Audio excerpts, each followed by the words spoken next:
Again,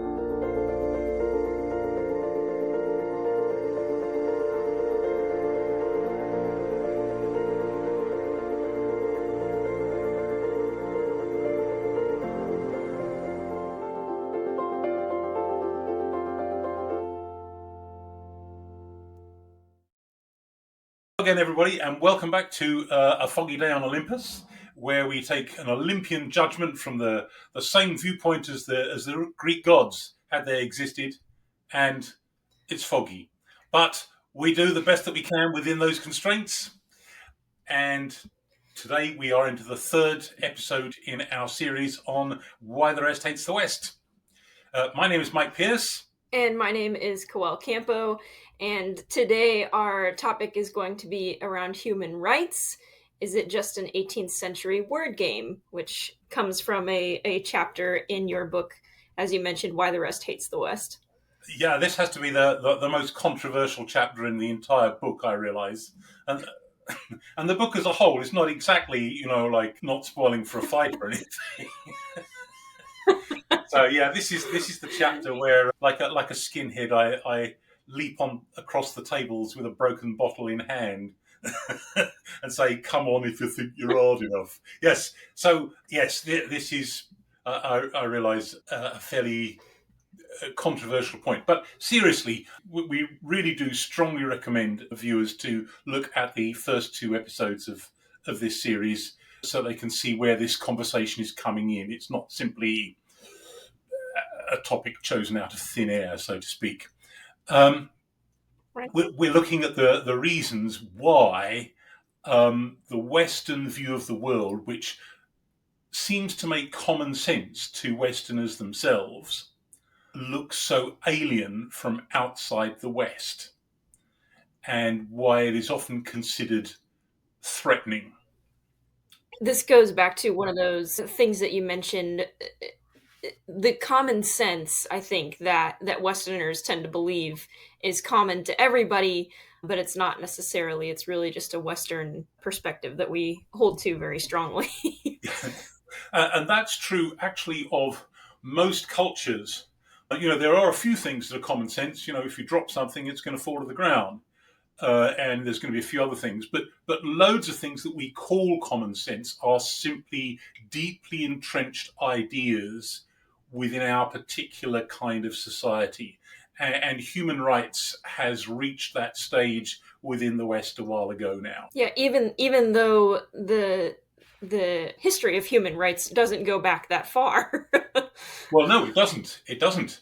And the teasing title is, is this just an 18th century word game?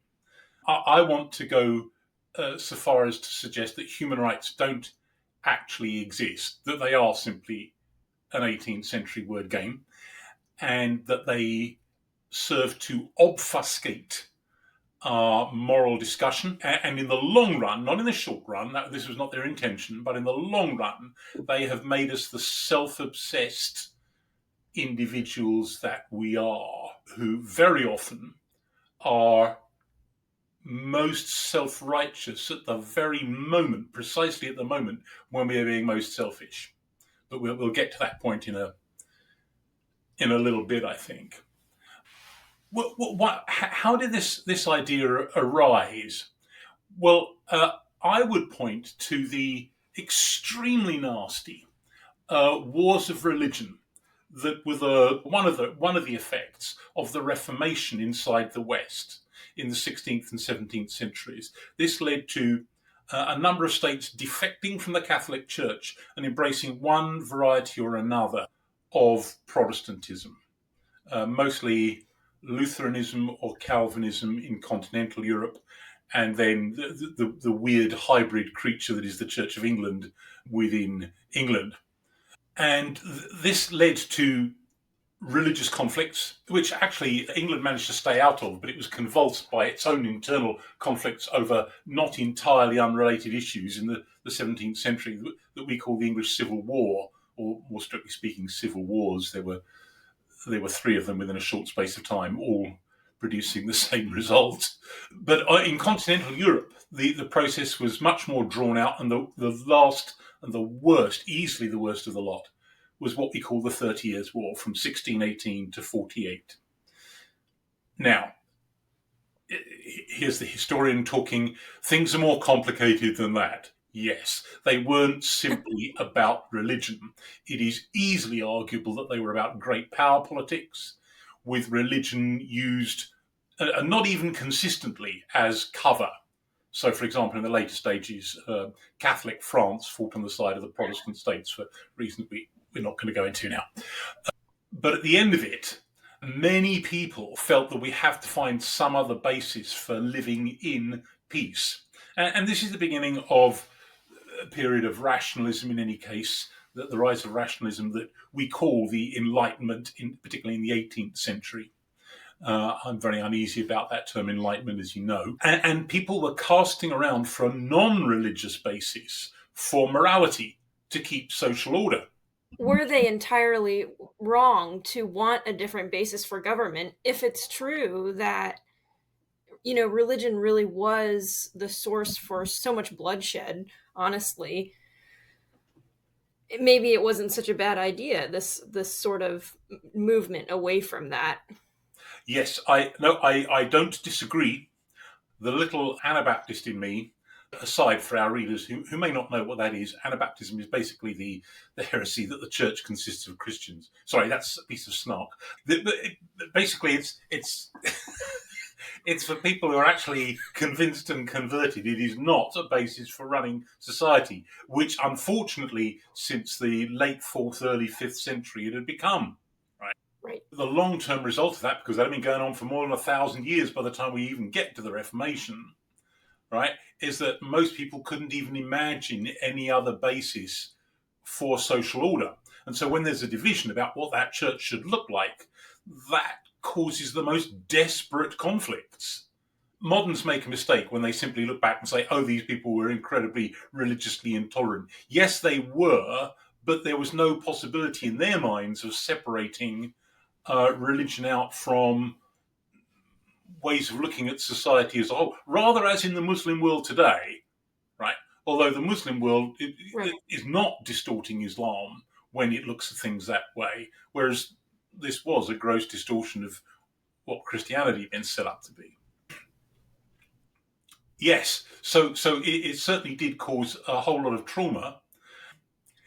And looking around for, like, tradition, which is another way of upholding perhaps moral order, which had been done in an awful lot of societies before monotheism, or that were never monotheistic in the first place, that's not really available to 18th century Western thinkers. So they're going to be looking around for something else. They're not really very keen on borrowing from non-Western societies anyway, because the West was just entering upon its period of global domination, the period that is flickering towards its end as we speak.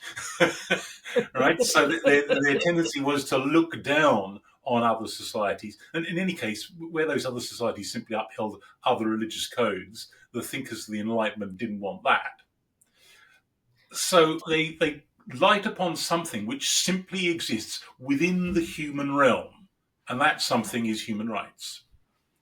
Now, before too many people get too mad at me here, I want to make a very crucial distinction, which, in my experience, people continually blur, obfuscate about, but is absolutely vital to keep clearly in mind if we're going to be thinking rightly about this subject. And that's the distinction between legal or empirical rights and human rights. Now, legal or empirical rights exist in the sense that the law exists. So most societies have given people legal rights. They often differentiate between different kinds of people. That's a completely different discussion. But let's try a sentence like, I have a right to my property. Now, that could have two possible meanings. One is, this property here is mine, and I can prove it. Here is the legal document, the legal title that shows that this house belongs to me, right? but it could be a moral claim. And the second is coming from the human rights idea. This is mine, and it shouldn't be taken away from me. So now the first, legal rights have always, at least since there have been legal codes existed, they're present in the Bible itself. The Bible, the Old Testament, talks about the rights of the poor. There was, for example, a recognized right under Torah for the poor to come and glean from what would have been left by the reapers in the crops for food for themselves. And most codes have given rights to people, including in the present. But human rights are an abstract moral claim, rather like traditional morality, things that are held to exist whether or not they're actually being observed or delivered in a specific situation, right? So let's think about traditional morality here. Traditional morality says, well, like the Bible, thou shalt not kill, but traditional moral codes will say the same kind of thing, right? Human rights says I have a right not to be killed, right?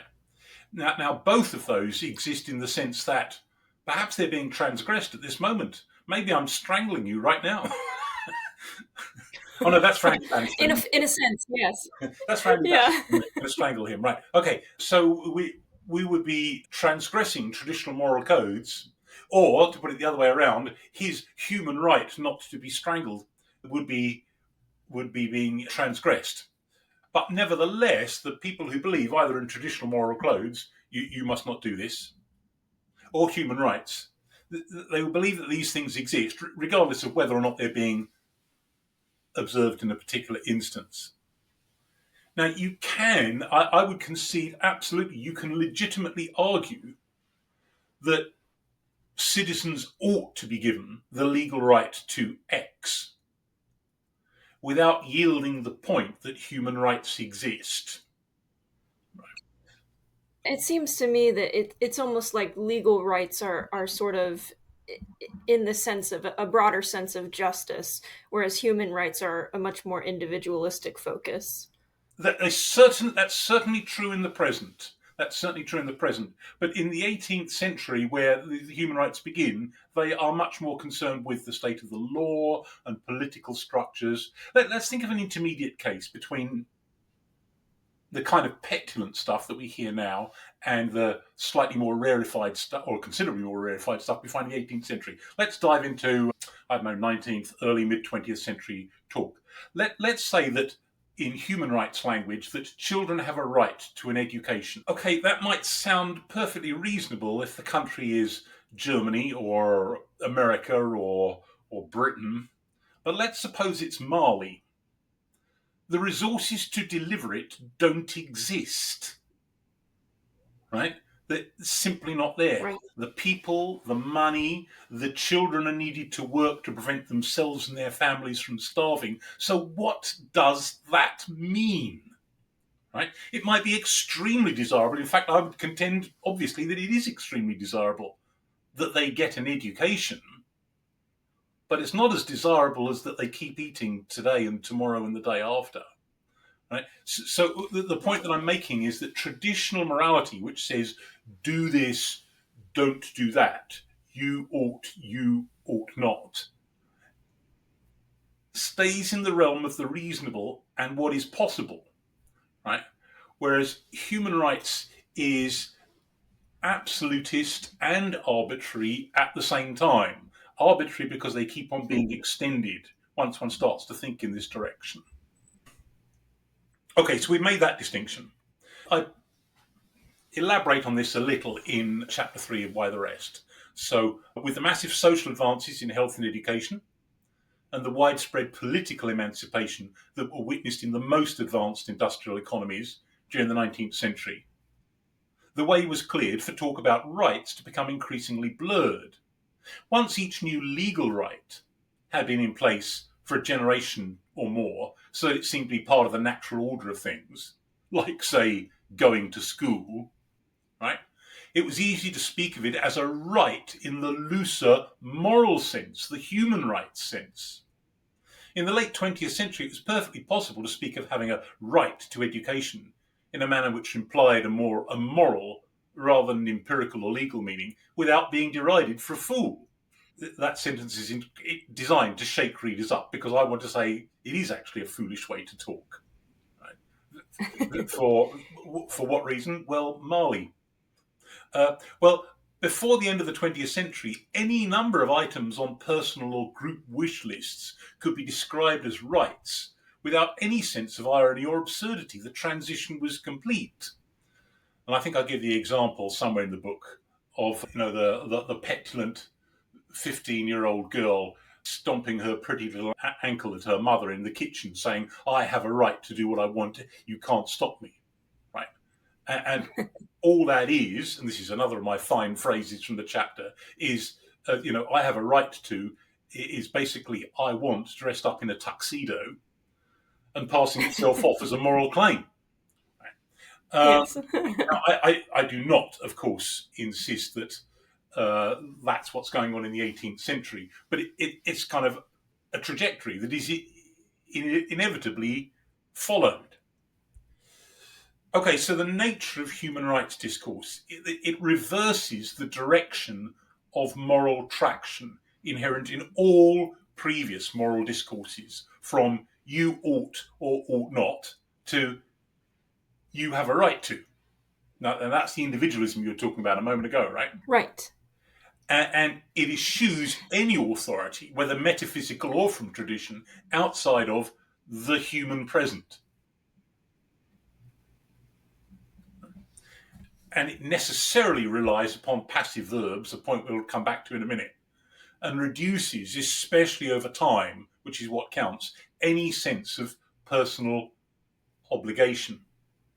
And it reduces morality from personal behavior and deeds to politics and attitudes. And if you wonder why people increasingly judge one another for their politics as if they were somehow immoral, well, that's why. But politics then becomes the new morality. That's one of the products of the deep embedding of the human rights discourse I'd want to maintain. Okay, so what's the historical trajectory here? It starts as a way in the 18th century of discussing political and legal arrangements. In the 19th and even more in the early 20th century, it progresses to matters like health and education. It is popularized to encompass moral, or more often pseudo-moral, disputes of all kinds between individuals. So now if people have some kind of an argument, it's very, very tempting for one of them to stand upon their rights and to depict whoever they're arguing with as some kind of oppressor. And it tends to make us self-righteous in making demands of people at precisely the moment we're being most selfish. Do you think that the definition of morality goes along with this? I mean, people used to define morality in terms of whatever religion they subscribe to. And I think, like you said, now politics has sort of taken over that place of how we define morality. Is that what you were saying? Yes, something like that. Personally, I don't think that the only alternative to human rights is a religious moral code, for reasons that, and now this would be a long digression. It's certainly a whole episode in itself, and probably at some stage we'll do it. That C.S. Lewis would explain to us in his amazing little book, The Abolition of Man. Right? Although you could, if you wanted to go pseudo-religious on us, point to Romans chapters 1 and 2, which points out, quite rightly, that morality is kind of embedded in the sort of place the universe is. And it's been embedded there by God, right? Paul says people are without excuse for their sin because they can see what God's like and what the moral law is from what's been made. And one doesn't even have necessarily to believe in God to, at some level, intuit that. Mm-hmm. So, yeah, I think we probably can't follow that one much further now. But, yeah. Let's revisit the whole passive verb stuff, and maybe viewers can check themselves out on how they talk or how people around them talk on some of these discussions. Moral discourse. under the tutelage of human rights, has seen the most abundant profusion of passive verbs since all schoolboys were required to learn second form Latin. We wish not for people to give to the poor, but for financial support to be supplied. Not for individuals to care, but for care to be given. Not for people to provide for the needy, but for provision to be made. Support without supporters, care without carers, provision without providers. To relapse into normal active verbs would be to highlight the obvious, that moral action requires moral actors, and so to revert to personal obligations, that is, to abandon human rights discourse. To avoid this uncomfortable reality, public discourse through the babel of the media adopts a curious duck speak on moral questions, as if it's all a matter of better systems and bureaucracy without any of us having to accept that we have duties. Only people such as we, who've forgotten the real meaning of moral or immoral actions, can speak of provision of care, say for the sick or elderly, thereby depersonalising the second most personal verb, after love, of course, which has already been hijacked by sex, in the language, in our desperate effort to bureaucratise it and so to evade the force of personal obligations. But people with no sense of obligations are people with no sense of personal sin, as evangelists constantly find to their frustration. There's nowhere to hang your coat on, no hook in people's minds. Okay, right. Well, to come swiftly to one very, very popular book that would gainsay what I'm saying on this point, we come to the historian Tom Holland. Now, his big argument in Dominion is that all the key features of the Western mindset are a legacy of Christianity. Indeed, he has gone so far as to argue that even the woke mentality of the last few years is a byproduct of a long-run Christian culture, because he says what Christianity does is to valorize victimhood. Now, that's kind of hard to argue with. He's right, of course, but the woke would be furious at this argument, right? Because in their own minds they are saying the absolute opposite of everything Christian, right? And most conservative, well, all conservative Christians would gag at that, and yet there is a certain logic to what Holland is saying. And he wants to argue the same about human rights, that only people who take it for granted that each individual person matters, right? And you can shear the God out of that, because that sentence most naturally ends with matters to God. But even if you cut the God out of that, each individual person matters. Only they could come up with an idea like human rights. And that does have a certain logic to it. Here's a quotation from his book. The evolution of the concept of human rights, mediated as it had been since the Reformation by Protestant jurists and philosophes, had come to obscure its original authors. It derived not from ancient Greece or Rome, but from a period of history condemned by all right-thinking revolutionaries as a lost millennium. It was an inheritance from the canon lawyers of the Middle Ages.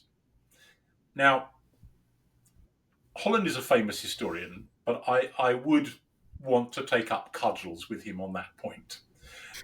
I think he's taking that argument much too far, and the onus of proof simply rests upon him. Nobody is using the expression human rights until much more recently.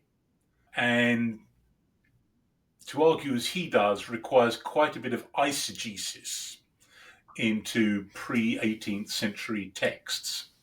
Actually, I know one particular debate in the Putney debates in the middle of the mid-17th century England, where although the phrase human rights isn't used, there's a kind of oblique, dry run at it in part of these discussions. But before that, you won't find it. The nearest you'll find is Greek ideas of natural law and stuff like that, or natural justice. Is Tom Holland himself a Christian or no? Well, Tom Holland is one of a number of these newly prominent thinkers who've been toying around with Christianity. He spent the last 5 or 6 years, I think, teasing us all with whether he was about to make the jump or not. The latest thing I've seen from him indicates to me that he's decided no. But I could be wrong. But I think that's it, basically. But what he has done is to, along with all of these other new thinkers, basically cry out, stop trashing Christianity, for goodness sake. Look at where the alternative is leading us. And everything that we value inside society is, in fact, a legacy of Christianity. And that, of course, is part of the burden of his book. Yeah. Right. But he doesn't necessarily have a personal reason to make this argument.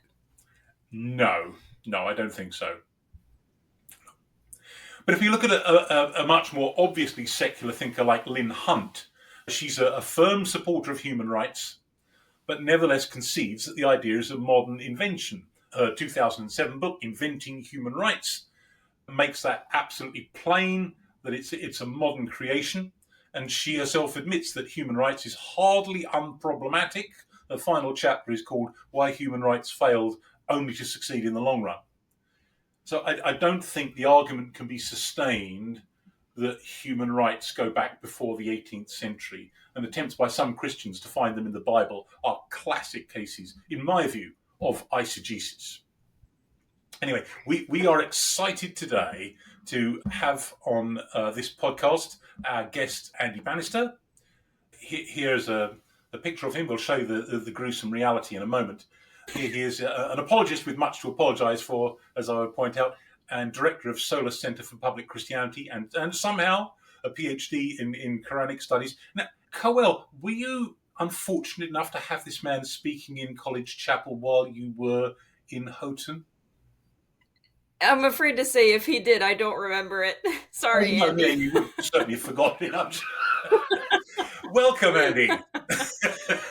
Welcome, Mike and Coel. I mean, I'm not offended, Coel, that you wouldn't remember, because you probably had some lectures from Mike, and they would have probably been the equivalent of like a heavy dose of, sort of morphine, and you'd have been sort of soporific. Yes. So I understand that.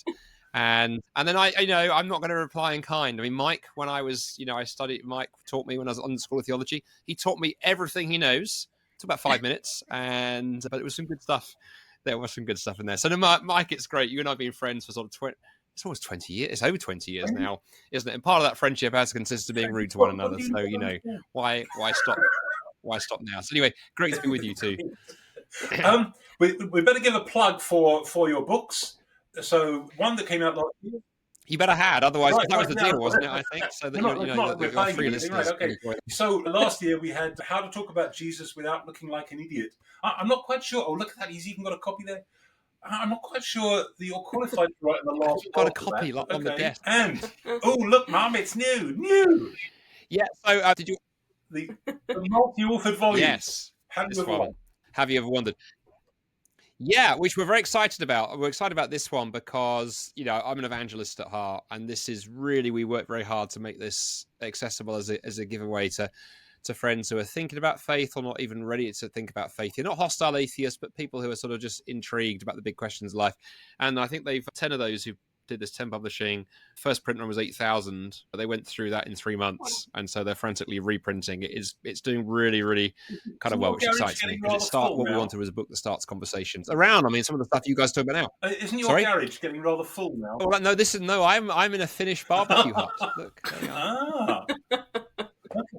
Kind of thing. So yes, my wife is Scandinavian, so we like all things Scandinavian. So they sell these things with big barbecue plates in the middle, or they trick them out as offices. So it's lovely. It's like a bit of Middle Earth. When I put this, you'll be impressed with the rudeness of my children, Mike. So when I put this in, I said it looks like Middle Earth. My kids agreed. So I said I wanted to call it Rivendell. And my daughter, without pausing for breath, said, "Daddy, Rivendell is where the elves live. They are 6 foot and blonde. You are 5'8" and grey. You need to call it back in." So I there don't we know go. where they She's get that kind 11, of going on attitude 15 from. with a degree in sarcasm. Right. I know. I can't imagine. I mean, you've never had young people in your life who've said rude No, things to you. no, So there we no. are. Okay, now the reason we dragged you on here by what remains Right. of your hair is because I was under the impression that you took It's a toupee. you took something more like the Holland line on this, but that's not quite the case, is it? Well, I was going to say, you see, the trouble is, I mean, it was great listening to you go through some of this, Mike. I mean, one of the challenges is I was taught by, joking aside, I was taught by one of the best, and you taught us when I was, an undergrad to be iconoclastic and to ask difficult questions. And I think some of what you say I'm very sympathetic to. That I think one of the problems with rights language is it's like a small inflationary universe. The number of things that get sucked into it is problematic. You gave that really good example of a right to education. I think it was one thing if you just talked about even a right to life, liberty, pursuit of happiness. Even at that level, there's some problems, but sure, okay. Once it starts getting things added in, I think it gets very problematic. My other concern with it, and I think you touch on this nicely in the book too, is that, of course, it does make it all about me. It makes it very me centered, and I think it can be quite toxic and corrosive in terms of community. But also, it's still your point that duties are what we should be talking about, or at least also talking about. You're dead right, because I think you can't avoid that. Because even if you sit there, if Coel sits there and says, well, hang on a minute, I've got a right to interrupt every 30 seconds, even if she has this right, it still runs into the question of why do you and I have a duty to listen to it? So even if you insist on rights language, you still can't avoid duty language. The two are tangled in with each other. Now, what I would say, and maybe where I'm perhaps more nuanced than you, I'm not sure it's the right nuance is the right word, but it's a good word, is because I spend so much of my time engaging with folks outside the church. That last book that we talked about, Have You Ever Wandered? The whole thesis there is start from where people are at. So even though, yes, if you and I were down the pub, or I was down the pub with a friend, we were having a political discussion over a beer, I would probably champion the duty thing almost as hard as you, partly because it's fun to just, throw grit into the gearbox. Given that we're talking with, I do so much stuff on university campuses, this generation, Gen Z, are so passionate about justice, and we can critique some of that, sure we can, but starting where they're at and going, okay, let's start with that rights-based idea, and let's ask, as Tom Holland and others have done, going, okay, does it make sense outside a Christian framework? Does it make sense historically? And then does it make sense philosophically? And I think you can't get beyond, personally, the reality that the image of God there in Genesis 1:26 is the best damn foundation, whether you approach it through the rights angle or the duty angle, that there is something intrinsic about human beings that bring that value and dignity to bear, such that there are duties towards one another or some rights that flow from that. So really, that's my interest in the conversation. Right. How do you start from where people are at and then do a sort of C.S. Lewis kind of and show that actually that's a great big story, as a clue to a bigger story? Right. I wonder, though, if you run into this problem, at least in the US, I would probably imagine this to be true, that the trouble with that is that the people that you're talking to have to have a somewhat solid grip of history and sort of what's gone down in the past, and we don't always have that, unfortunately. You're not seriously suggesting, Curl, that Americans have a slightly slippery grip of history, a bit like the soap in the bath. I mean, to go. We have just had the 4th of July, haven't we? Rebellious Colonial Day. Yeah. I mean, a couple of things I would comment there, and then, Mike's going to want to hit it with a baseball bat. First thing is, the way I start, I don't start with a history. The way I've traditionally started, actually, I found a really interesting illustration when I do this on university campuses, and we're talking around this area. If I've got a PowerPoint or a whiteboard, is to draw a circle on the slide and say, look, imagine a circle that represents the DNA of every living thing on planet Earth. Everything is in there. Human beings, aardvarks, ants, lettuces, even Mike Pierce is in there somewhere. Everybody's in the circle. And when we talk about human rights, what are we doing? Well, what we're doing is we're drawing a smaller circle inside the bigger circle and say, if you live in this small circle, you have rights. If you live outside it, these don't apply. But then the problem you run into is along comes the white supremacist. That's always the example to go from today's culture. And he just draws a smaller circle inside the already small circle and goes, no, you have to be white, male, and Caucasian in order to get this set of rights. Now, why is he a racist and abhorrent and beyond the pale, yet the other small circle we award Nobel Prizes for, when both have drawn arbitrary circles? And actually, my witness for the prosecution there, Sam Harris, the former New Atheist, Sam has this really interesting line where he says the problem we run into, recognizes a massive problem here, is that whatever we use to differentiate between human beings and non-human beings equally differentiate between human beings themselves. So if we say that it's having reason, well, there are some human beings are smarter, some are more stupid. If it's having desires or moral reasoning, whatever it is, we can always divide between human beings, and you end up with this massive problem. And what I always like to do then is get the students, if I'm doing this on a campus, to go, okay, how do we solve that problem? And then when they've bounced that around and you've been iconoclastic and pulled it apart, and usually you get very quickly people going, we got a problem. Then that's when I tend to go, well, let's take a little look at history. And Mike, I totally grant you there could be a danger of going back in history and retrospectively fitting rights. What I think you can do, though, I go a little bit further back than you, where I start that story at least. I go into the 1500s when you've got all what's kicking off in South America with Spanish colonization. And you've got people like Antonio de Montesinos, you've got Francisco de Vitoria, all those guys who are wrestling with this question of how do we rein in how colonials are behaving? Because you've got Spanish colonists behaving monstrously. And although they don't use the language of rights, that's when you begin to get some interesting language around, is there something all human beings have in common because of the Imago Dei emerging? They don't use the language of rights, do they? They come to the right conclusion because they understand that these are people too and created the image of God as well, and therefore it is monstrous to treat them the way they are being treated.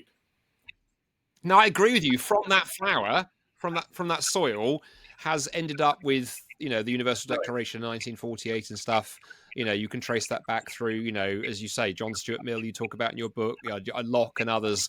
And I agree. I think the direction it's gone on has not been entirely helpful. But then what I'm doing when I'm talking to audiences, what I want to get them to is Imago Dei language. So I would say, I think as Christians, we should use the human rights discussion as a waypoint on there, but we mustn't park ourselves there. So maybe I'm too close to your position to make this an interesting argument. Don't stop there, but you can start. I suppose my view, and I know Coel has heard me say this dozens of times, so she will now engage in adolescent eye roll as I say it one more time, that if you want to disagree with somebody's, there we are, she does not disappoint. If you want to disagree with somebody's conclusions, you need to disagree with their premises as well, otherwise you'll lose the argument. And the problem that it's not just Christians, but moral traditionists more widely in the West have is that they've bought into the premise of human rights and then can't fend off some of the things that they can see are wrong. The example I give in the relevant chapter in Why the Rest, as you know, is the debate around abortion. Now, the answer to most questions is present in the question. So let's look at that issue in the way it's framed in terms of rights. So the woman's right to choose, although of course in practice it's often the pushy boyfriend's right to choose. But anyway, let's just grant that for the moment, right? The woman's right to choose versus the child's right to life. Who's going to win politically? Well, we can see, right? Whereas if we say, if we rephrase the question in terms of obligations and duties, in this circumstance, the unwanted or undesired pregnancy, who has an obligation to whom? Then it becomes necessary for the person favouring abortion to say that the child has a duty to die so that somebody's not embarrassed, inconvenienced, or pushed to economic disadvantage or something like that. And it doesn't sound very good. Right, the winner in that argument is also preordained. So what I want to say is, it's not just a question of it doesn't matter whether we use the old system or the new, because you get to the same place. I agree. Well, what's the example I give? Like, you can either say you must not harm Mary when she walks down the street, or Mary has a right to walk down the street without being harmed. Doesn't matter which code you use, Mary walks down the street and she's just fine, right? But what I want to say in respect to, say, the abortion discussion is that's not quite how it works. But the other thing is the long-term effects of a certain kind of moral pedagogy. The person who is brought up knowing that they have a whole load of duties and obligations is more likely to be humble and other focused in their whole demeanor and behavior, whereas the person who's taught in terms of rights is likely to be self-assertive individualist, which is in practice what we have. Yeah. You could go one stage further. I think, Mike, even in that argument of going, there's also the ability to say, well, if it's all about rights and somebody else's rights are being infringed, I can sit there and go, I don't give a flying monkeys, actually. You know, that people are walking down the street and getting attacked doesn't affect me. If there's a duty involved, I think that you've got less excuse to get off the hook and not be proactive of going, if we have a duty to ensure that people can walk through our neighborhood without being attacked, then suddenly I have a responsibility involved. And I do think also, you know, we live in an age where getting people engaged beyond hashtag activism, you know, it's very easy to just hashtag things and go, this is a terrible thing, you know, I'm going to put something on Twitter and not actually do something. And I think rights may have played a little bit into that as well. You can keep them at arm's length. By the way, just as a random aside, the other thing that struck me when I reread your abortion example, which is the one I remember from when you were teaching us 20 years ago, and I think it's a really, really interesting example because it does the Jesus thing and turns the tables. It also occurred to me the other frame, of course, that's used increasingly in moral discourse today that impinges on this. You've got the whole intersectionality, victim-oppressor stuff that comes in to bear. And it occurred to me recently, I was dialoguing with someone on abortion. Do you know, bring that lens in. That's an interesting question. So when you have the woman and the child who's being aborted, who is the victim and who is the oppressor in that narrative? I don't have a lot of time for the whole victim oppressor thing, but it is interesting that you put that very moral frame on. And again, the child comes out, sums up. It's all that very, you very possibly tempting, but I think that would be then buying into a discourse that ends up being utterly perverse. Oh yeah, and don't hear me as saying we should buy into it. And similar to the human rights thing, Mike, I'm not saying, I totally agree with you. We need to challenge the starting points. What I think we should do as Christians, personally, in the public square and in our evangelism, our apologetics, however we're using this stuff, start from where people are at. That's what Paul does in Acts 17, you know, which is my model for a lot of this kind of engagement. And then don't stop there. The mistake we make is stopping there. You know, he starts from the unknown God, but he ain't going to hang around there. He's then over the bridge and into the territory he wants to be. So to go, if the person you're talking to is singing from a human rights language, start there. It sounds like Roger Scruton's argument on human nature, which, you know, it's been a while since I've read this book, also thanks to Mike, but he's basically, you know, saying if you look at people, there's an inherent, I don't think that he uses human rights as the argument, but that people inherently are different from everybody else, sort of like when you were talking about different circles, Andy, that yes. People, there's something about the nature of humanity that's different from everything else, and so therefore you can sort of project that onto the fact that it has to come from God. I'm pretty sure that Scruton doesn't get into this debate, and perhaps that's on purpose on his part. I mean, he's died now, so sadly, but certainly I never heard him use human rights language, but then I never heard him tilt against it either. The only piece of evidence I can adduce for his opinions is that he was kind enough to write a very approving note on the back cover of Why the Rest Hates the West, exhorting people to buy it and read it. So we might conclude that he agreed with what I say in chapter 3, but that's all. Going back a little, Andy, what I wanted to say was, I mean, I heard you talk about human rights in some of your podcasts. I was suffering from insomnia a few nights, and so I listened to a couple of them. They worked a treat. Persepctive, I think just before I blacked out, I did hear you talk about human rights as being a product of Christianity. So this is why I think I kind of assumed that you were taking a kind of Tom Hollandish view. You are. Oh dear. Never assume, you see. I'm Yeah, I mean, a sign you should have known I was slippery was like one of my memories, Mike, of our time at London School of Theology, Coel, is that I was with Mike. Is Mike wanted to do was organising a debate on should Christians be involved in the military, pacifism. I don't know if you remember that. And you had a military chaplain coming in. He went around the whole student faculty, couldn't find anybody to take the pacifist position. So he emails me going, Bannister, I know you like a good argument. I know you probably aren't a pacifist, but could you be one for the sake of the evening? So we had a lot of fun just tearing up the military chaplains. Yeah, so I landed a couple of low blows. Yeah, I mean, one thing I'm conscious of is that, and I think you do make a really important point, it's very easy to be sloppy in our language, because now having a conversation where we're qualifying it, I totally agree. I sometimes would catch myself using, we drift into the rights language, where I think the safer language is to go the language of value and dignity, imago Dei, uniqueness of humanity, and then what flows out of that. And the great thing is, say, you can start from rights and go back to that, and then once you've had that conversation, then it's really interesting to say, well, what naturally flows from that direction forward. And your point, Coel, whether Scruton, I agree with Mike. I'm not sure if Scruton said it quite that way or whatever. But the key thing is, I think the uniqueness of humanity is what I find interesting. It doesn't take a lot of effort when you're talking to a friend who doesn't share your faith convictions to get to the uniqueness of humanity. And interesting, even on the duty stuff, one of the places I've noticed the duty stuff, Mike, you can get to from a sort of slightly, from a sort of side angle, where it does come up is when it comes to the environment, because the ecology is a big issue, right? But one of the curiosities is that for our friends in the green movement, it's taken as a given that as human beings, we have a responsibility to the environment that the environment doesn't have to us. I haven't met anyone who thinks that, when the fox breaks into the chicken coop and works his way through the chickens, we should prosecute the fox. But, lots of my secular friends, if I did that as a human being, would have me up there on animal rights charges. That's a duty. That's a duty, which is interesting. So that's just one little ray of light in the darkness. Again, interesting. So, if you ask people, do you think we have a duty towards the natural world?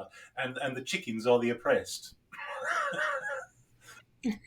Well, you could run it through an oppression lens, or if it's a nice chicken, just run it through the grill. Actually, quite frankly, but I just think that's interesting. That I have a feeling that, but things like human uniqueness and to some extent duties, they're a bit like the bubble on the wallpaper. That however much you push them down, they are gonna pop up, kind of elsewhere. But I think you're right. We need to just watch our language, because even folks like myself as a philosopher by sort of training.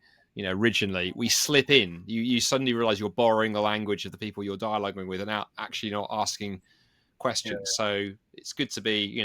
I always think of you as the little boy in the Emperor's New Clothes. Sort of raising the hand and asking annoying questions. Yeah, okay, maybe our instincts are a little different here when having these kind of discussions. Yours is to borrow people's language to see if you can move them along a little, and that's got a lot to be said for it.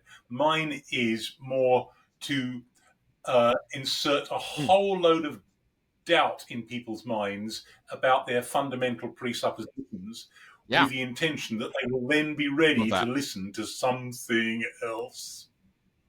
I think that works brilliantly too, and I think those approaches can work well together. One thing I've realized in 20 years of doing this is I think it's important that everyone has a different, for Christians have a different evangelistic communication style. So find that style and lean into it. But anything that breaks the script. The duties, obligations discourse leads people to at least the possibility of a real sense of sin, which can then open them up to what we want to do next.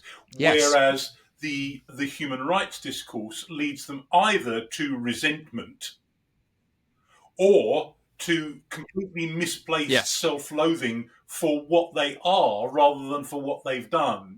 I should loathe myself for being, a middle-class Westerner or white or something. I agree with you, and I thought actually one of the things I liked in that chapter a lot. I thought the way you brought it into Land on Sin was really thought-provoking. Actually, one comment I would make, though, I just think we live in interesting times, to coin a phrase, and I think I'm seeing right now more of a recognition among Gen Zs that I think something is wrong. They haven't got the language for it, but there's that sort of sense of I haven't lived up to who I should be. I have made a complete pig's ear of stuff. I think I hear more of that from students now. That sense of, there's no point doing it. The whole world is so broken up, including me. There's no point in doing anything. One of the reasons why I think mental health stuff is off the charts for this, but they just haven't got the language to describe it, which is part of what you're diagnosing, that I think the right stuff has robbed some of that language out. Because if you've been constantly told you've got all of these rights and it's all on a plate and it's all wonderful, then when you find that breaks down, you lack the language. But you can bridge that gap. One of the most interesting apologetics books I've read in recent years, one of my favorite apologetics books the last 10 years, I don't know if you've come across Francis Spufford, the writer. And so Francis Spufford, novelist, his book Unapologetic, and his second chapter on sin, called The Crack in Everything, where he coins the term the human propensity to totally F things up and uses that acronym. But that he does use some pretty right of what you run into, But I read that chapter, and I was interesting. I came across, you read the reviews of that. So many people, I think, have been hit by that, because he does a really good job of helping the reader face up to, you get to your late 30s, early 40s, you've got a trail of devastation behind you, and you suddenly realize that actually you're the center of it. And I think one of the challenges for the contemporary church is, how do we explain, what sin looks like and what it means and how we're all tangled up in it, when you've lost that. You can't just appeal to the language straight away. And I agree with you. I think the duty piece is a really interesting way into that. If you can help people begin to see, maybe there are some duties. Maybe, life is not all you get what you want. Maybe we do have duties to our family. And by the way, I forget where I read this recently. It would have more power if I could tell you where I read this. I read an interesting article recently where the journalist was commenting on, if you look at falling birth rates across the Western world, right, that's happening in a lot of countries. And she was raising the question, is one of the reasons, not the only one, but one of the reasons being, in a self-obsessed culture, children are, once they're born, the one non-negotiable duty still. Abortion, one thing, yes, and it's a travesty. But if you take your 5-year-old, you just abandon them on the door of the local hospital, you are not going to be celebrated in the newspaper the next day. It's that one non-reducible commitment, and therefore in a society that's forgotten the language of duty and commitment and living for another, is that just one factor? Well, I think we should stop you there, because that's flowing into Andy, but I think we should stop you there, because that's getting into stuff that we're going to be looking at in one of the later episodes. And if you recall what's in the later chapter, look at that, it's like we rehearsed this, Mike. We rehearsed this. There we go. Okay, what you were saying earlier on, though, did remind me. Good stuff. Obviously, you spend so much time hanging around the younger generation, Mike. It keeps you young, so there we are. What you were saying earlier reminded me of that joke about the common factor in all your dysfunctional relationships is you. The funny thing is, though, it's interesting. On the one hand, that's a really serious point. So on the one hand, it's a joke and it gets a laugh, but actually, I think sometimes when people realise that. I was having a very interesting conversation with actually someone just the other day whose marriage had broken up after 30 years. Really, really sad. But listening to them reflect slightly on, once I got through blaming her, I began to realise that maybe actually there were two of us in this disaster. And it was really interesting, not a Christian, just, that moment of self-reflection that maybe it was me who screwed up. And sometimes it takes something really horrible happening to realise, because I think that's the other challenge, right? When life is so easy and everything's going well, it's easy to forget about the darker aspects of human nature. But I think one of the reasons why I think we have a bit more spiritual openness kicking around now is COVID came along and kicked a lot of the legs out from under a comfortable middle class lifestyle. We've got Ukraine, Gaza, goodness knows what else is going on, and I think a lot of people realizing that actually, maybe as well I thought I was wonderful, and it turns out I'm not actually. We live in interesting times. But I think we need to whatever else, we need to recapture the language of duty, because I think we lose so many things when that goes. As somebody once said, youth was made for heroism, not for pleasure. And I think you forget that if you make it purely rights-based. So I probably agree with you too much. Dear. Well, you perpetually disappoint me, Bannister. Right. You corrupted me, right? Yeah, I could still, because I would have, I still remember that example, the abortion example, because that was the one you gave 20 years ago. I'm thinking, that is amazing. I'd never thought of it in quite that frame, actually. And I think sometimes if you reframe it becomes obvious. The first time I chucked that out as a hand grenade in a class, I was teaching in the Jesuit faculty in Zagreb, and to a bunch of, obviously Catholic students. And I remember there was one young woman you could just I saw her face in the middle of the class, and her eyes opened wide, and she's like, it was like you could tell it was a moment of revelation. And I thought it was worth getting on a plane and flying all the way here just for that one moment for you, because you've got it and you're never going to change your mind. And I think that is a powerful example, and one certainly one worth. I think it's very, very powerful. I think it's a really sharp example, isn't it? And I think, and then when you apply that to other issues as well, I think it's very interesting that on any moral issue, if you run it through approach it from a rights-based lens, approach from a duty-based lens.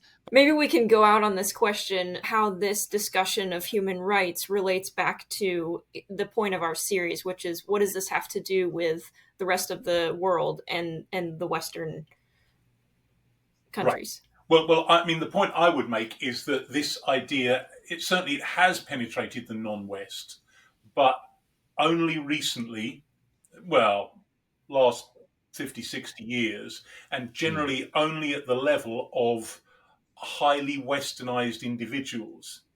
And that some of them still don't really believe it, but they use the argot because they have to talk to us.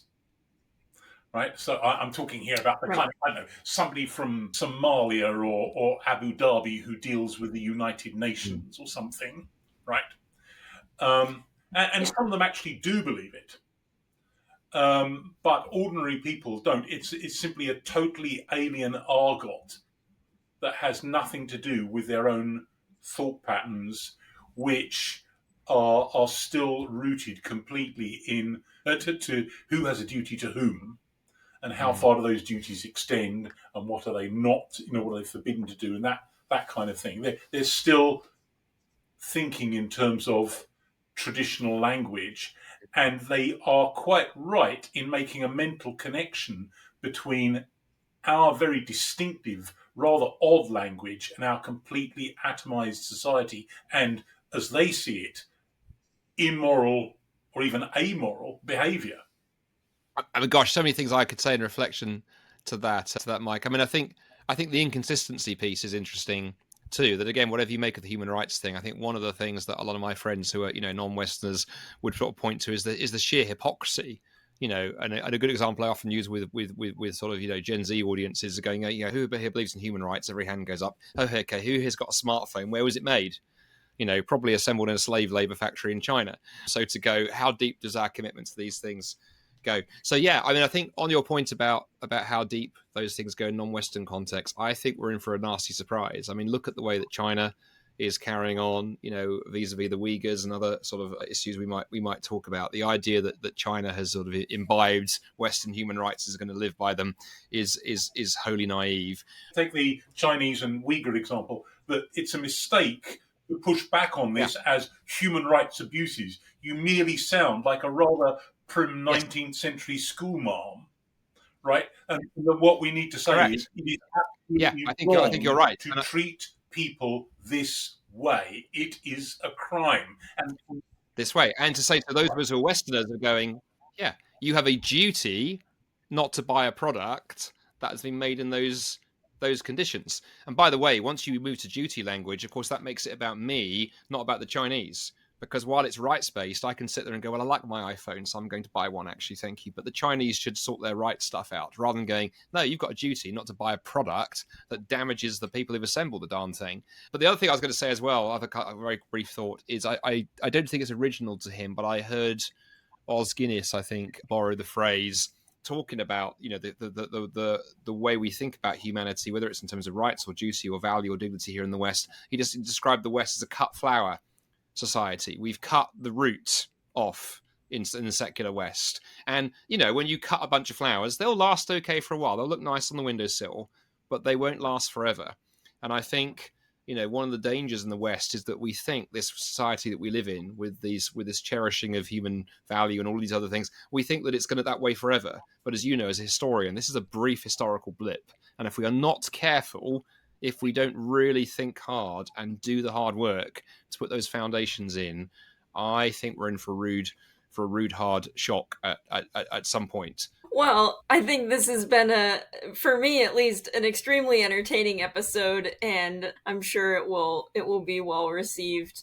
Although maybe we'll find some people who disagree with us in the comments, which, as Mike has said before, we're always open to. So, especially since he's the one that sort of looks at the comments and I don't. Anyway, I've delegated that to him. Very wise.